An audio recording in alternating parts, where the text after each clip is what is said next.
दोस्तों, जो आज हमारा टॉपिक है मौलिक अधिकार से रिलेटेड होगा। मौलिक अधिकार जो हमारे पॉलिटिकल साइंस का एक टॉपिक है, जो एक पॉलिटिकल साइंस का टॉपिक है, इससे रिलेटेड होगा। क्या कि मौलिक अधिकार है, इससे हर एग्ज़ाम में, यानी जो हर वनडे एग्ज़ाम होती है उसमें एक क्वेश्चन तो ज़रूर पूछ लिया जाता है। तो आज हम मौलिक अधिकार को कवर करेंगे। मौलिक अधिकार क्या है कि भारतीय संविधान के जो भारतीय संविधान है उसके भाग 3 में, भारतीय संविधान में जो 22 भाग हैं उसमें भाग 3 में मौलिक अधिकारों की चर्चा की गई है। मौलिक अधिकार भारतीय संविधान के भाग 3 में अनुच्छेद, क्योंकि हमारा जो संविधान है वो अनुच्छेदों में विभाजित है, तो अनुच्छेद 12 से अनुच्छेद 35 तक, अनुच्छेद 12 से अनुच्छेद 35 तक हमारे संविधान के मौलिक अधिकारों की बात की गई है। क्या कि जो मौलिक अधिकार है ये मूल रूप से अमेरिका से लिए गए हैं। जो मौलिक अधिकार है सोर्स, जो मौलिक अधिकार हैं वो अमेरिका से लिए गए हैं, यूएसए के संविधान से लिए गए हैं। जो मौलिक अधिकार हैं वो अमेरिका से लिए गए हैं। तो आज हम मौलिक अधिकारों के बारे में बात करेंगे। क्या कि मौलिक अधिकार व्यक्ति के विकास में सहायक होते हैं। मौलिक अधिकार व्यक्ति के विकास में सहायक होते हैं। जब तक व्यक्ति को मौलिक अधिकार नहीं मिलेंगे तब तक उसका विकास, यानी वो अपने आप को स्वतंत्र महसूस नहीं करेगा। इसलिए जो मौलिक अधिकार हैं ये व्यक्ति के मानसिक, बौद्धिक एवं आध्यात्मिक विकास में सहायक होते हैं।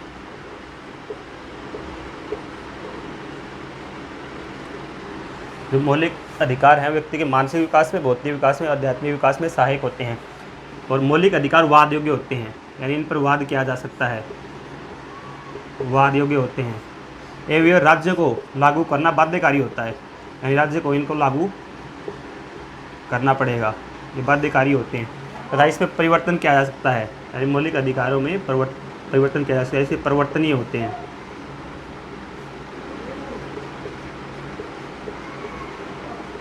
तथा ये असीमित नहीं है, यानी ये व्यक्ति को जो मौलिक अधिकार है सीमित मात्रा में दिए गए हैं, यानी असीमित नहीं है,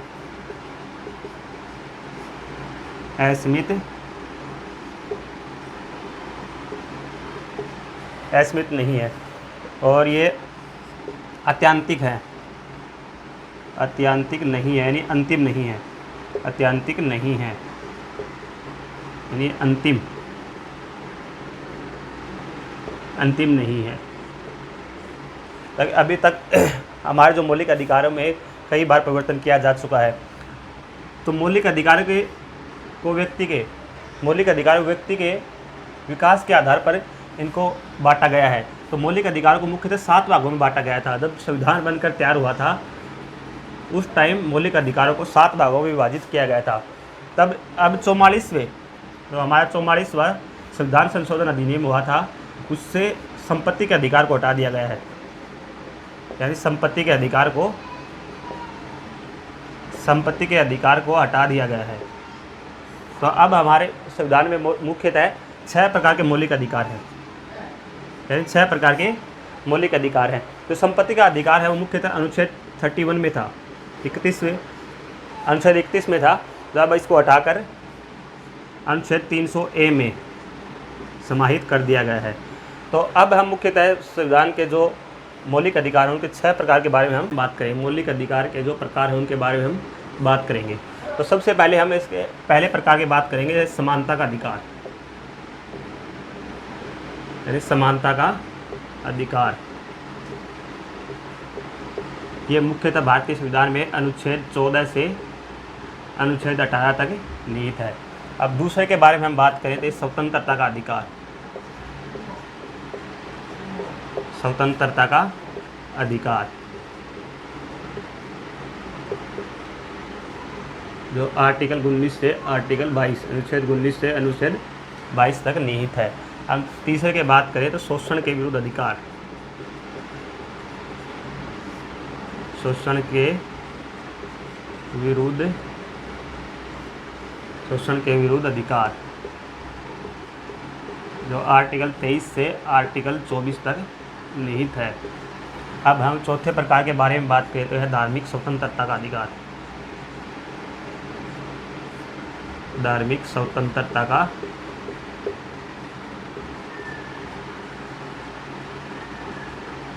का अधिकार जो आर्टिकल 24 से आर्टिकल 28 है।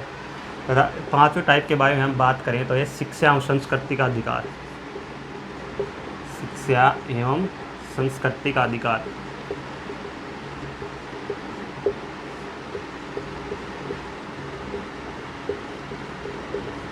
जो आर्टिकल 29 से आर्टिकल 30 तक निहित है।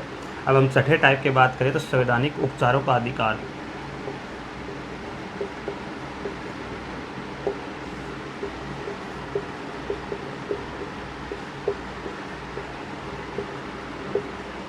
जो आर्टिकल 32 में निहित है।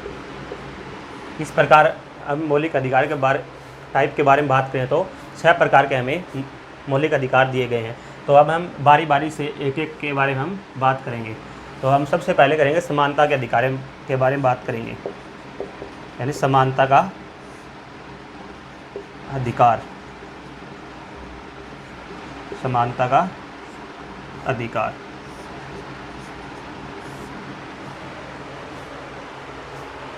अब हम समानता के अधिकार के बारे में बात करेंगे। जो हमारे मौलिक अधिकार का फर्स्ट टाइप है समानता का अधिकार, उसके बारे में हम बात करेंगे।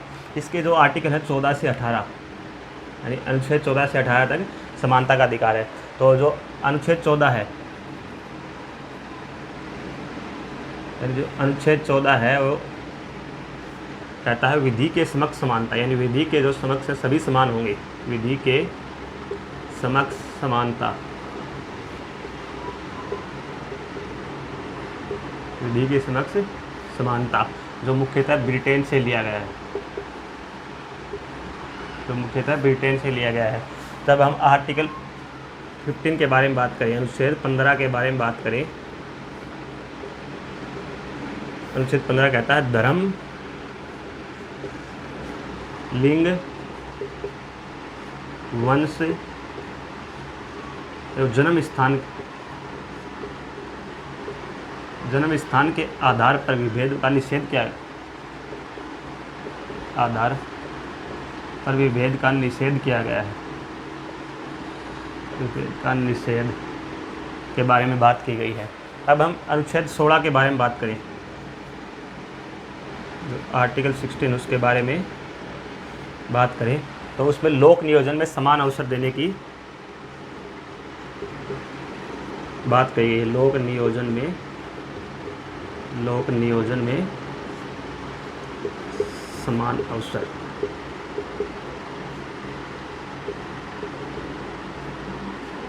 इसमें आरक्षण की बात की गई है। अब हम अनुच्छेद 17 के बारे में बात करें। अनुच्छेद 17 के बारे में बात करें, आर्टिकल 17 के बारे में बात करें तो इसमें अस्पृश्यता का अंत, अस्पृश्यता, अनटचेबिलिटी, ये मुख्यतः भीमराव अंबेडकर के द्वारा लागू किया गया था। अनुच्छेद 18 के बारे में हम बात करें,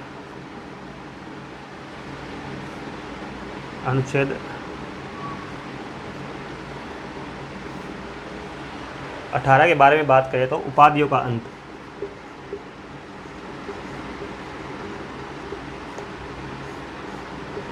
उपाधियों का अंत के बारे में बात की गई है। इसमें रक्षा को छोड़कर, तो रक्षा में जो उपाधियाँ उसको छोड़कर अन्य उपाधियों का अंत करने की बात की गई है। इस प्रकार समानता के अधिकार में अनुच्छेद 14, 15, 16, 17, 18 के बारे में बात की गई है। अब हम दूसरे टाइप के बारे में बात करें। दूसरा टाइप था स्वतंत्रता का अधिकार, स्वतंत्रता का अधिकार। स्वतंत्रता का अधिकार के में अनुच्छेद 19 से अनुच्छेद 22 तक,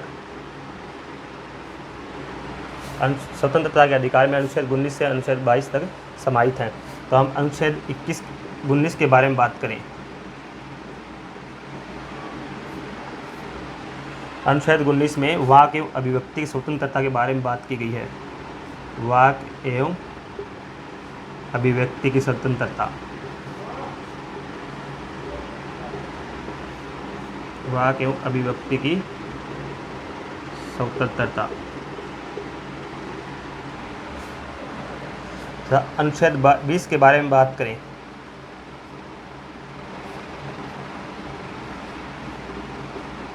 अनुच्छेद 20 के बारे में बात करें तो अपराध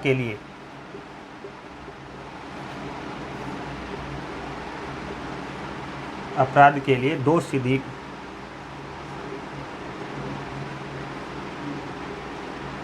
में संरक्षण के बारे में बात की गई है। तथा अनुच्छेद 21 के बारे में बात करें तो आर्टिकल 21 के बारे में बात करें तो इसमें प्राण एक दैहिक स्वतंत्रता, प्राण एवं दैहिक स्वतंत्रता के बारे में बात की गई है। स्वतंत्रता के बारे में बात की गई है। इसमें शिक्षा का अधिकार के बारे में बात की गई, शिक्षा के अधिकार के बारे में भी बात की गई है। तथा अनुच्छेद 22 के बारे में बात करें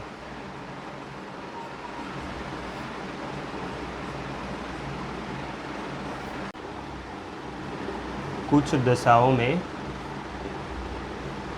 अपराध में संरक्षण, अपराध एवं गिरफ्तारी में संरक्षण, अपराध एवं गिरफ्तारी में संरक्षण की बात की गई है।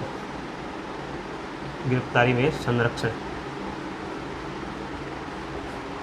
इस प्रकार हम समानता का अधिकार एवं स्वतंत्रता के अधिकार के बारे में जो मुख्य अनुच्छेद थे उसके बारे में हम बात कर चुके हैं। अब हमारा तीसरा अधिकार होगा, यानी तीसरा अधिकार के बारे में हम बात करेंगे।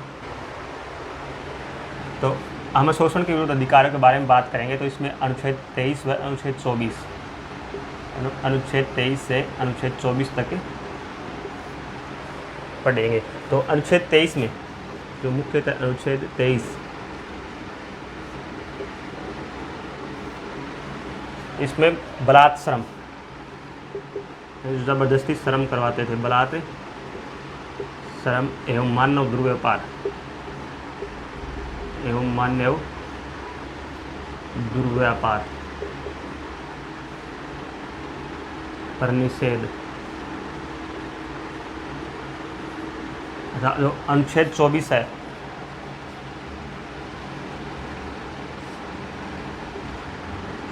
अनुच्छेद 24 है कारखानों में बाल श्रम पर रोक, बाल श्रम पर रोक के बारे में कहता है। इसी प्रकार हम अगले जो अधिकार है, मौलिक अधिकार, उसके बारे में बात करें तो धार्मिक स्वतंत्रता का अधिकार, जो धर्म से रिलेटेड है, धार्मिक स्वतंत्रता का अधिकार।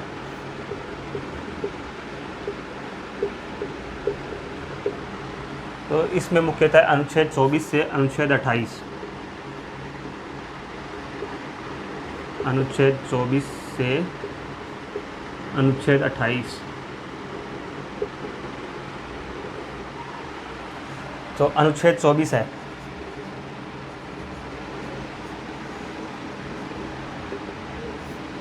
इसमें अंतःकरण की स्वतंत्रता, यानी व्यक्ति कोई भी धर्म को मान सकता है। अंतःकरण की स्वतंत्रता एवं धर्म प्रचार की छूट, धर्म प्रचार कर सकता है।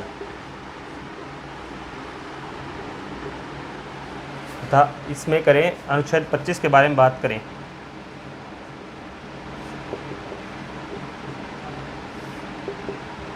इसमें प्रबंधन की स्वतंत्रता, धर्म प्रबंधन की स्वतंत्रता।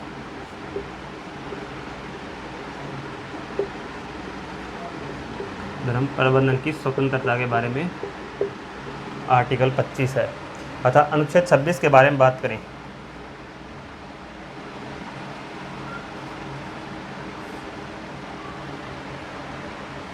नहीं, ये 25 था, अंतःकरण की स्वतंत्रता थी 25, तो 24 हम पहले ही पढ़ चुके हैं। अनुच्छेद 25 से अनुच्छेद 28 ये था धर्म प्रबंधन की स्वतंत्रता, अनुच्छेद 26। अब हम अनुच्छेद 27 की बात करें तो धर्म से संबंधित जो कर होते हैं उसमें छूट, यानी कर संदाय में छूट, कर संदाय में छूट की स्वतंत्रता दी गई है। तो जो अनुच्छेद 28 है,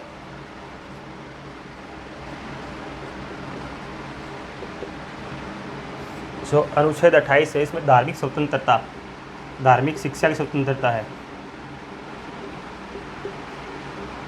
धार्मिक शिक्षा की स्वतंत्रता है। इस प्रकार हम मौलिक अधिकार, धार्मिक स्वतंत्रता का मौलिक अधिकार था उसके बारे में हम बात कर चुके। इसमें मुख्यतः अनुच्छेद 25, अनुच्छेद 26, अनुच्छेद 27 में अनुच्छेद 28 निहित है। अब हम 5वें मौलिक अधिकार के बारे में बात करेंगे, शिक्षा एवं संस्कृति का अधिकार है।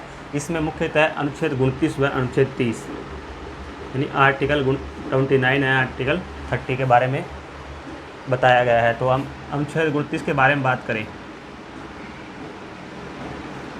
अनुच्छेद जो 29 है ये अल्पसंख्यकों का, जो अल्पसंख्यक हैं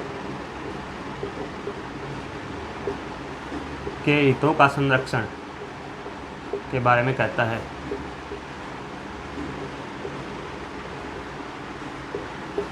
अनुच्छेद 30 के बारे में बात करें, अनुच्छेद 30 के बारे में बात करें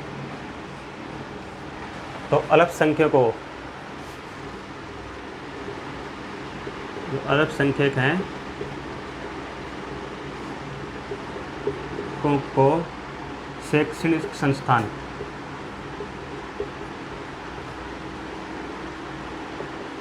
की स्थापना एवं प्रशासन का अधिकार, की स्थापना एवं प्रशासन का अधिकार।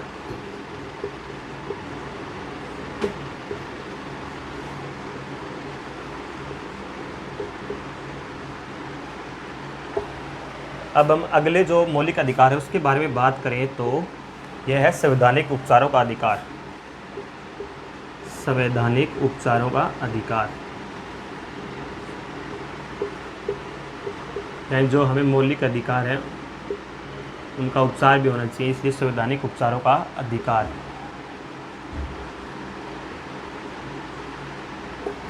संवैधानिक उपचार के अधिकार में अनुच्छेद 32 अनुच्छेद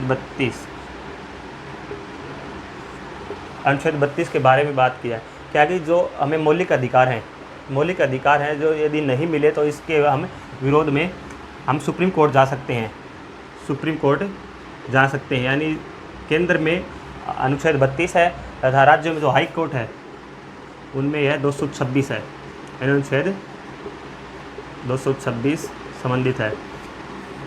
तो हमें अनुच्छेद 32 के बारे में बात करें तो इसमें, तो इस अनुच्छेद 32 में 5 प्रकार की रीटों का, यानी 5 प्रकार की रीटों का प्रयोग किया जाता है। तो हम अनुच्छेद 32 में रीट के बारे में बात करेंगे। तो सबसे पहले जो रीट है जो वो है बंदी प्रत्यक्षीकरण, बंदी प्रत्यक्षीकरण। दूसरा है इसमें परमादेश, दूसरा है परमादेश। तीसरी जो रीट है इसमें है प्रतिषेध। चौथी प्रकार की जो रीट है वो है उत्प्रेषण। तो 5वें प्रकार की है वो अधिकार परीक्षा। इस प्रकार संविधान में 5 प्रकार की रीटों का उल्लेख किया गया है। तो जो मुख्यतः अनुच्छेद 32 में निहित हैं, सुप्रीम कोर्ट में अनुच्छेद 32 में तथा हाई कोर्ट में अनुच्छेद 226 में निहित हैं। तथा अब हम अनुच्छेद 33 के बारे में बात करें। अनुच्छेद 33 के बारे में बात करें तो अनुच्छेद 33 में यानी जो कुछ क्षेत्र होते हैं उसमें स्वतंत्रता निहित हो जाती है, यानी सीमित हो जाती है। कुछ क्षेत्रों में स्वतंत्रता निहित हो जाती है, स्वतंत्रता सीमित हो जाती है, सीमित हो जाती है। क्या कि कुछ क्षेत्रों में यदि डिफेंस की जो रक्षा की जो आर्मी, नेवी, एयरफोर्स का जो भी क्षेत्र हो उसमें मौलिक अधिकार सीमित हो जाते हैं। तथा पैरामिलिट्री में भी और जो रो है, जो इनको जो क्षेत्र मिल जाते हैं उसमें हमारे जो मौलिक अधिकार वो सीमित हो जाते हैं। तब अनुच्छेद 34 के बारे में बात करें।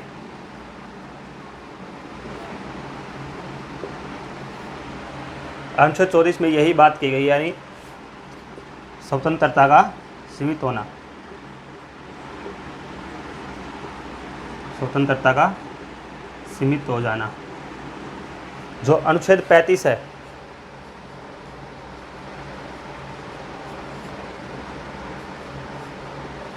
अनुच्छेद 35 है, इसमें जो हमारे मौलिक अधिकार है, फंडामेंटल राइट हैं, उनको प्रभावी बनाने के जो नियम हैं उनके बारे में बात की गई है। यानी फंडामेंटल राइट के नियमों को प्रभावी बनाने के नियम, प्रभावी बनाने का कानून, कानून की बात की गई है। प्रभावी बनाने के कानून के बारे में बात की गई है। तो अनुच्छेद जो 12 था, यानी हम 14 से हमें 35 तक बात कर चुके हैं, तो अनुच्छेद 12 भी मौलिक अधिकारों में है। इसमें राज्य की परिभाषा दी गई है, यानी राज्य की परिभाषा दी गई है। और जो अनुच्छेद 13 है, अनुच्छेद 13 है, उसमें न्यायिक पालिका का कार्यपालिका से पृथक्करण, यानी पृथक्करणीयता का सिद्धांत,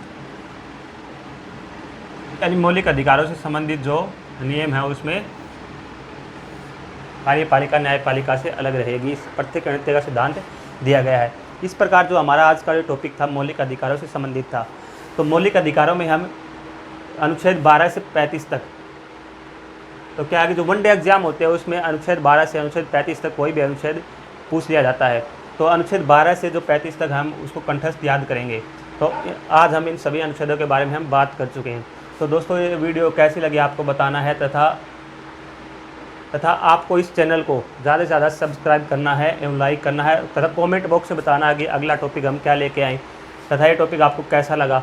तो इसके लिए आपसे अनुरोध है कि इस वीडियो को ज़्यादा से ज़्यादा लाइक करें और तथा ज़्यादा से ज़्यादा इस चैनल को सब्सक्राइब करें। धन्यवाद दोस्तों।